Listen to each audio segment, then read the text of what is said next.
Sierra Leone की राजधानी Freetown की झुग्गी बस्ती कॉकल बे में सड़क से थोड़ी दूर लामाराना बाह का घर है। टीन की छत वाले इस घर में बाह अपने 6 बच्चों के साथ रहती हैं। इसी घर के सामने के हिस्से में उनकी दुकान भी है जहां वो सॉफ्ट ड्रिंक बेचती हैं। मुझे यहाँ अपना कच्चा घर बनाने की जगह मिली है, क्योंकि कहीं और घर बनाना या खरीदना मेरे लिए संभव नहीं है। यहाँ बिना किसी दिक्कत के मैं अपनी जिंदगी चला रही हूँ। यहाँ के ज्यादातर लोगों ने सागर से जमीन छीन कर घर बनाए हैं। इस प्रक्रिया को यहाँ बैंकिंग कहा जाता है। इसके लिए यहाँ के निवासी टायरों की परतें, कचरा और मिट्टी से भरी बोरियां पानी में डालकर उसे बजरी और रेत से सील कर देते हैं। इसके बाद उसके ऊपर अपना घर बना लेते हैं। दशकों तक चले गृह युद्ध और देश की भौगोलिक स्थिति के कारण फ्रीटाउन की आबादी बहुत बढ़ गई है। शहर की क्षमता से ज्यादा जमा हुई आबादी के लिए आवास जुटाने का ये अनोखा तरीका है। बैंकिंग से इस समुदाय की जिजीविषा और संसाधनों का सदुपयोग करने की काबिलियत का भी पता चलता है। यहाँ के लोग अपने बाजुओं की ताकत और छोटी बचत के दम पर सागर से लड़ाई लड़ रहे हैं। हालांकि इन गैर आधिकारिक बस्तियों को अक्सर न सिर्फ सड़क और नालियों जैसी बुनियादी चीजों की कमी, बल्कि बाढ़ और आग जैसी समस्याओं से भी जूझना पड़ता है। 2021 में लगी आग के बाद 7,000 लोग बेघर हो गए थे। हमने करीब 15 हादसे देखे हैं, जिनमें लोगों की जान गई, घर जल गए। बारिश के समय बाढ़ आई। गर्मी के मौसम में अक्सर नालियों में कचरा भर जाने के कारण वो जाम हो जाती हैं।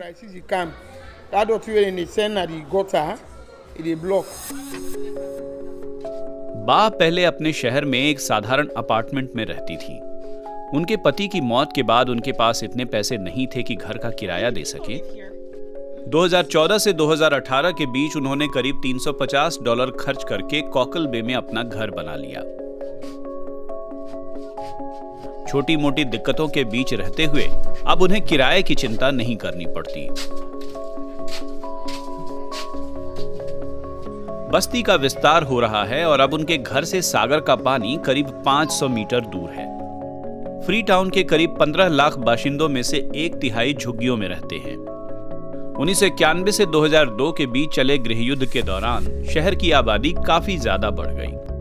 तब लाखों लोग राज्यों में चल रही हिंसा से बचने के लिए भागकर यहां आ गए। युद्ध खत्म होते होते ज्यादातर लोगों ने यहीं अपनी दुनिया बसा ली थी।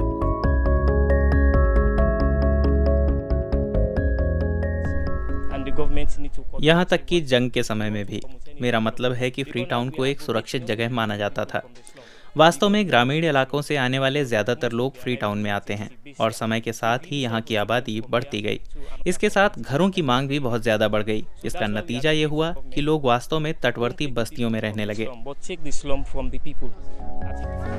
कॉकल बे की गलियों में औरतें मूंगफली या इसी तरह की छोटी मोटी खाने की चीजें बेचती हैं, जबकि पुरुष लकड़ी की नावों में चारकोल भरकर बेचने जाते हैं।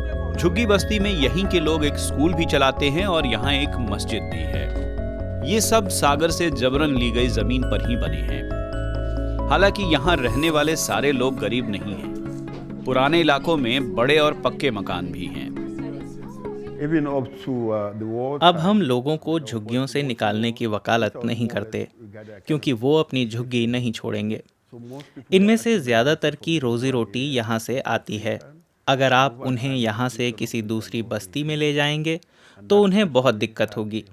इसी कारण से हम सरकार से कहते हैं कि लोगों को झुग्गियों से मत हटाइए, बल्कि लोगों से झुग्गियों को हटा दीजिए। फ्रीटाउन में करीब 1,98,000 लोग सागर किनारे बसी इन बस्तियों में रहते हैं। ये शहर अटलांटिक महासागर और पहाड़ों के बीच एक प्रायद्वीप पर बसा है। किसी भी दिशा में अनौपचारिक तौर पर विस्तार खतरनाक है। 2017 में पहाड़ी इलाके की तरफ हुए एक भूस्खलन ने 1,000 लोगों की जान ले ली थी। पर्यावरण के जानकार आशंका जता रहे हैं कि लोग अगर इलाके में इसी तरह बढ़ते रहे तो एक दिन यहां सागर नहीं होगा। दूसरी तरफ गर्मी बढ़ने से सागर का जलस्तर बढ़ता जा रहा है और सागर किनारे के इलाके डूब रहे हैं।